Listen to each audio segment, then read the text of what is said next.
Audit પારાઓ જે છે એ અમારા જ્યારે અમે ઓડિટ માંગ્યું ત્યારે એમાં તમામ ઓડિટ પારાઓ છે, જેમાં શાખાવાઇઝ પારાઓ છે.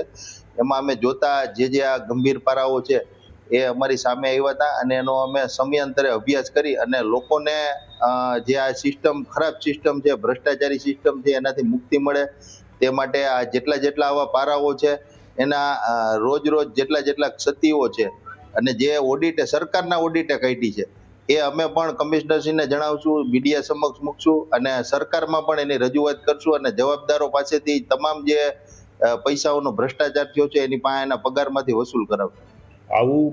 ઓડિટની ક્વેરી 2020-21 અને 18-19ની છે એવું મને જાણવા મળ્યું છે, પરંતુ ત્યારની ઓડિટની ક્વેરીના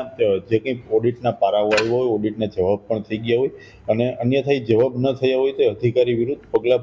એ ઓડિટ વિભાગ ભરતું હોય છે. આપ જોઈ શકો છો કે આવા કોઈ પણ પગલાં ભરાણા નથી, પરંતુ ઓડિટને લઈને ક્યાંક ને ક્યાંક ક્વેરી આપવામાં આવી, ક્વેરીના જવાબ જે તે અધિકારીઓ દ્વારા, જે તે વિભાગના અધિકારીઓ દ્વારા કરવામાં આવ્યો હોય છે. આ 2020-21 કે 18-19ના વર્ષનું ઓડિટ થયેલ છે, જેનો રેકોર્ડ પણ હાલ અત્યારે અમે શોધી રહ્યા છીએ, ઉપલબ્ધ અત્યારે રેકોર્ડ રૂમમાં છે. એટલે